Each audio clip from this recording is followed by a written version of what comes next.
नमस्कार दोस्तों, स्वागत है फिर से आपके अपने यूट्यूब चैनल पर। हम यूपी पुलिस यूपीएसआई आगामी परीक्षा के लिए हम सामान्य हिंदी की क्लास करते हैं, जो कि परीक्षा के लिए महत्वपूर्ण है। जिसमें आपका पहला सवाल है, निम्नलिखित में से कौन सा शब्द व्यक्ति वाचक संज्ञा है? तो गाय जाति वाचक संज्ञा है। पहाड़ जाति वाचक। अगर पहाड़ की जगह कंचनजंगा होता, माउंट एवरेस्ट होता, तो वह व्यक्तिवाचक होता। आम ये भी जाति वाचक है। तो आपका सही जवाब होगा ऑप्शन सी, यमुना। यह एक नदी का नाम, अगर यहाँ पर नदी होता तो जातिवाचक। यह यमुना एक नदी का नाम है, इसलिए ऑप्शन सी सही है, व्यक्तिवाचक। इनमें से एक क्रिया विशेषण है। एक क्रिया विशेषण, वह धीरे से बोलता है। तो बोलना क्या है? क्रिया। कैसे बोलता है? धीरे से। तो आपको ऑप्शन ए सही है, क्रिया विशेषण।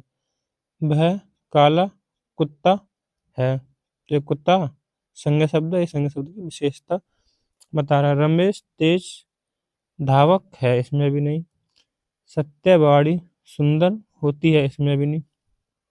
यहाँ पर एक चीज याद रखनी है, जब विशेषण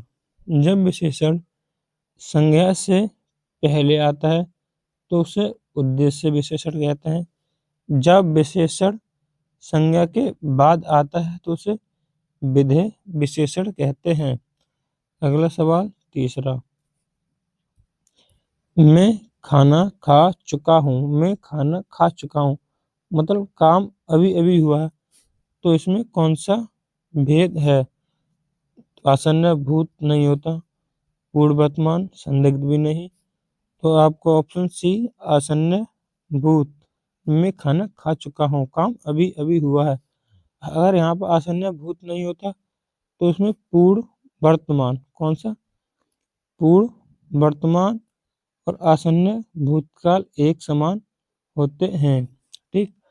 अगला सवाल, क्वेश्चन नंबर 4।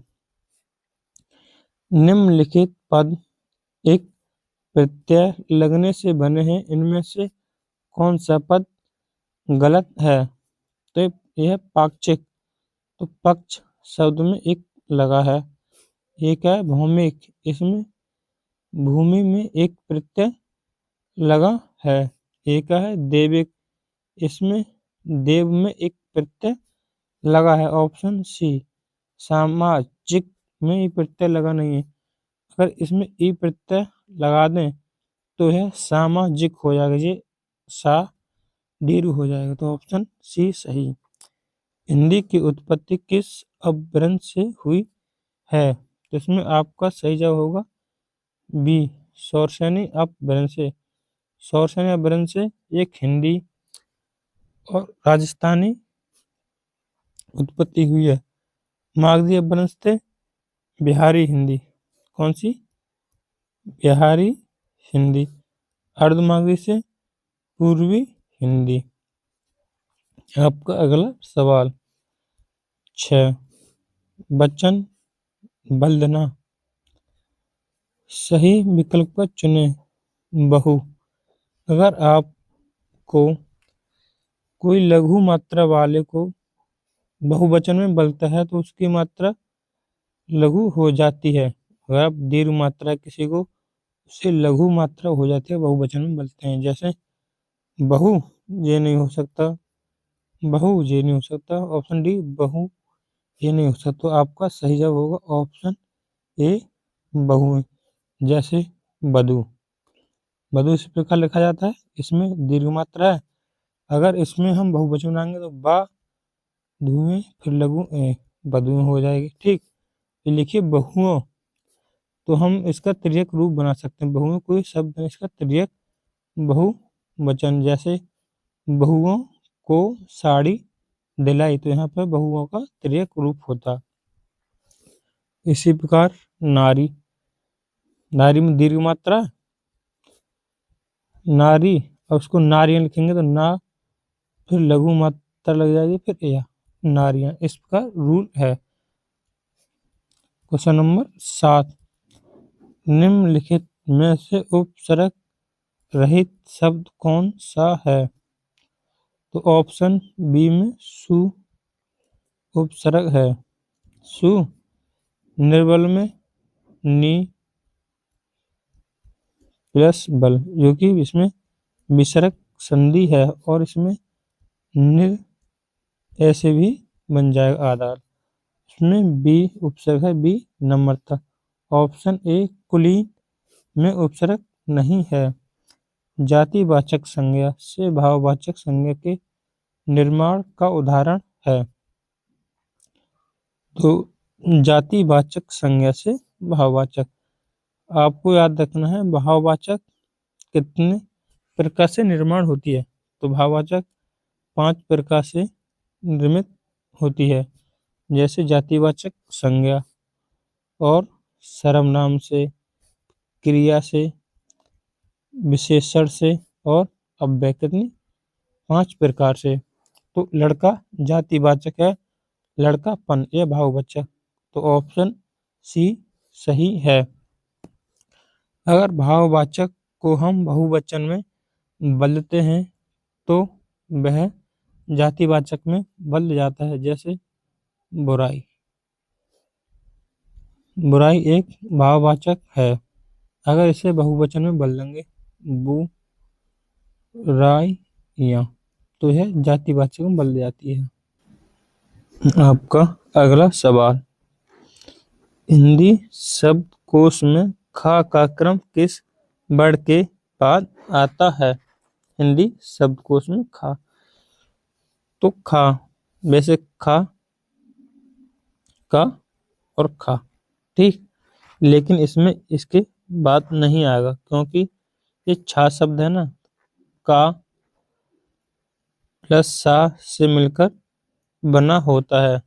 तो इसका शब्द रूप का के बाद छा बढ़ आएगा और छा के बाद खा बढ़ आएगा। तो खा का क्रम किस वर्ण के बाद आता है? तो आपका सही जवाब होगा ऑप्शन डी, छा के बाद। अगला 10वां सवाल, निम्नलिखित वाक्य में अपादान कारक है।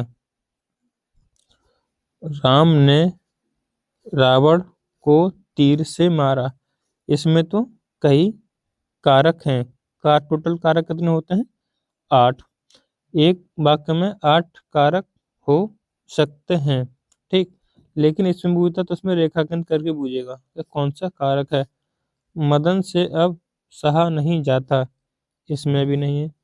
हिमालय से गंगा निकलती है, ऑप्शन बी सही है, हिमालय से गंगा निकलती है, इसमें अलगाव है। ऑप्शन चाकू से फल काटो, इसमें नहीं है। अगला सवाल, निम्नलिखित क्रियाओं में से कौन सी क्रिया अनुकरणीय है? नहीं है, नहीं है। फड़फड़ाना ये भी है, मिनमिनाना ये भी है, हिनहिनाना ये भी है, जुटलाना ये नहीं है। Option C. कुछ बच्चे कक्षा में शोर मचा रहे हैं, इसमें विशेषण का भेद कौन सा है? गुणवाचक, गुण तो है नहीं। अनिश्चय पढ़ा तोल नहीं सकते बच्चों को, इसे नहीं हो सकता। सार्वनामिक नहीं। तो ऑप्शन डी, अनिश्चय संख्यावाचक विशेषण। अगला सवाल, भाव को तीव्र करने वाली चेष्टाओं आदि को क्या कहते हैं? तो इसमें आपका सही जवाब ऑप्शन ए, उद्दीपन। अगला, ठीठ शब्द का तत्सम क्या है? तो इसमें आपका सही जवाब होगा ऑप्शन बी, दृष्ट। जैसे नहीं, त्रिंद। महान शब्द का, अगला सवाल, महान शब्द का स्त्रीलिंग क्या है? तो इसमें ऑप्शन बी, जैसे अभिनेता का स्त्रीलिंग, अभिनेता। तो इसका स्त्रीलिंग करेंगे तो अभी नेत्री हो जाएगी, ता त्री में बदल जाएगी।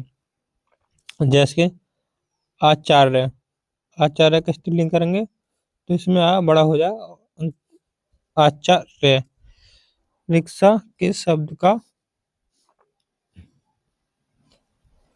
रिक्शा किस भाषा का शब्द है? तो आपका सही जवाब ऑप्शन सी जापानी का। अगला, भाषा के निम्नलिखित प्रमुख अंग कौन सा क्रम नहीं, क्रम सही है? तो इसमें आपका ऑप्शन ए सही है। ध्वनि, पद, वाक्य, फिर अर्थ, फिर लिपि। ऑप्शन ए सही है। अगला, निम्नलिखित वाक्यों से मिश्र वाक्य कौन सा है? परिश्रम, छात्र परीक्षा में सफल होते हैं। यह तो साधारण वाक्य है। साधारण वाक्य, बच्चे दौड़ रहे थे और अध्यापक पढ़ा रहे थे। इसमें और शब्द से जुड़ गई है संयुक्त वाक्य। प्रधानाचार्य का कहना है कि परिश्रम सदैव सफल होते हैं, परिश्रमी सदैव सफल होते हैं। तो ऑप्शन सी सही है। मिश्र वाक्य, जो दूसरे वाक्य पर आश्रित होता है उसे मिश्र वाक्य कहते हैं। स्कूल खुल गया और पढ़ाई शुरू हो गई, तो यह और शब्द से जुड़ा है, तो इसमें भी संयुक्त वाक्य। अशुद्ध भाग छांटिए। मेरी समझ में नहीं आ रहा है कि आपके द्वारा इतने परिश्रम से कमाया गया धन आखिर किस काम आएगा? तो इसमें यह त्रुटि है। अगला, अशुद्ध शब्द छांटिए। अशुद्ध, गुरुत्वाकर्षण, यह अशुद्ध शब्द है क्योंकि गुरु में लघु मात्रा होती है, इसमें दीर्घ मात्रा है। तो ऑप्शन ए सही है। गुमटी सही है, नाड़ी सही है और छुटना भी सही है। बैलेट का सही हिंदी शब्द क्या है? तो इसका ऑप्शन ए मत पत्र। अगला, अनुद्यूतित संधि विच्छेद क्या है? तो इसका ऑप्शन बी अनु प्लस उदित। इसमें दीर्घ स्वर संधि है। कौन सी? दीर्घ स्वर संधि। दुअपी, दुअपी का संधि विच्छेद है, तो इसका ऑप्शन बी दु प्लस अभी संधि विच्छेद। इसमें अयादी संधि है। कौन सी? अयादी संधि। मृगेंद्र, मृगेंद्र का पर्यायवाची शब्द। मृगेंद्र कहते हैं हिरन, तो यह हिरन का पर्यायवाची शब्द है। और हिरन का पर्यायवाची कुरंग, और हिरन का मृग और सारंग। हिरन का पर्यायवाची, तो इसमें ऑप्शन ए सही है। कुंजर, यह हाथी का पर्यायवाची है। हाथी, हाथी का मतंग होता है एक मतंग। ऑप्शन बी अहिर, यह सांप का पर्यायवाची सांप। सांप को ब्याल भी कहते हैं और फनंग भी कहते हैं और फड़ी स्वर भी कहते हैं। शार्दुल, यह शेर, सिंह और शेर को भी सारंग कहते हैं। तो आपको इसमें ऑप्शन ए सही है। निषिद्ध शब्द का विलोम, तो इसमें ऑप्शन बी विदित सही है। निषेध शब्द का विलोम और निषेध का विधि, ये एक दूसरे के विपरीत हैं। निम्नलिखित में से शब्द के लिए दिए गए वाक्यों में उपयुक्त शब्द चुनिए। बिना पलक गिराए, बिना पलक गिराए, तो इसमें ऑप्शन डी निर्मेश सही शब्द है। और इसमें 1 और 6 वाला तो सेम रहेगा और 11 वाला क्रम से लगाने हैं। जैसे केकई का चरित्र, केकई का चरित्र, मानवीय दशाओं, मानवीय भावनाओं के संघर्ष में पड़ा, पहले नंबर पर पड़ा। एक ऐसी नारी का चित्र है, यह दूसरे नंबर पर। नारी का चित्र है जो परिस्थितियों के, तीसरे नंबर पर परिस्थितियों के आघात के बीच, चौथे नंबर पर विकसित हुआ है। तो इसमें सही जवाब होगा ऑप्शन सी, रा या व क्रम से लगाया जाएगा। जैसे केकई का चरित्र मानवीय भावनाओं में संघर्ष में पड़ा। एक ऐसी नारी का चरित्र है जो परिस्थितियों के घात प्रतिघात के बीच विकसित हुआ है। अगला सवाल 28, 13 का क्या अर्थ है? बिखर जाना, ऑप्शन डी बिखर जाना। अगला सवाल 29, अटपटी, अटपटी उलझी लताएं डालियों को खींच लाएं, पैर को पकड़ अचानक, प्राणों को कस ले कपाएं, सांप की काली लताएं। उपरोक्त पंक्तियों में कौन सा रस है? तो इसमें ऑप्शन ए विभत्स रस है यहाँ पर। अगला, दिन 10 जीवन 10 सी, मरिवे पची होए जुए मारिवे ना। उपरोक्त में कौन सा छंद है? दोहा में तो 13 और 11 मात्राएं होती हैं, चौपाई में 16, रौला में 24। यह सवैया है, यह एक मात्रिक नहीं, यह एक बाणिक छंद है।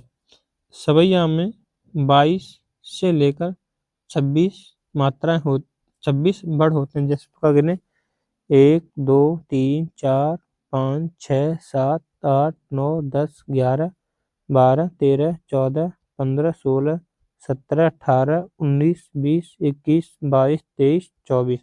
मतलब इसमें कितने 24 वर्ड कितने होने चाहिए? 22 से 26 के बीच होने, 24 वर्ड। तो आपका ऑप्शन सी सवैया सही है। अगला सवाल, देख लो साकेत नगरी यही सूरज से मिलने गगन जा रही है। तो इसमें बड़ा चढ़ा का है, तो ऑप्शन बी अतिशयोक्ति अलंकार। अगला सवाल, भारत दुर्दर्शन के रचयिता हैं। तो इसमें ऑप्शन ए भारत दुर्दर्शन की रचना है। तितली के रचनाकार कौन है? तो ऑप्शन ए जयशंकर प्रसाद। इसकी स्कंद गुप्त, ध्रुव सामनी, और इनका एक है इरावती अधूरा उपन्यास है। किसका? जयशंकर प्रसाद का। अगला सवाल, विशलदेव रासो के रचनाकार कौन है? तो इसमें आपका सही ऑप्शन बी नरपित नल्हा। जगनिस्तु परमाल रासो, कौन सी परमाल रासो लिखी? ऑप्शन सी चंद्रबरदाई ने पृथ्वीराज रासो लिखी। अगला सवाल, अतीत के चलचित्र के रचयिता कौन है? तो इसके महादेवी वर्मा। इसमें आपको एक चीज और बताते हैं। महादेवी वर्मा को यमा के लिए ज्ञानपीठ पुरस्कार मिला है। ये जयशंकर प्रसाद, महादेवी वर्मा, सूर्यकांत त्रिपाठी निराला और सुमंत्रन पंत, ये चारों नाम छायावादी कवि के नाम है, जिन्हें छायावादी स्तंभ के नाम से जाना जाता है। अगला,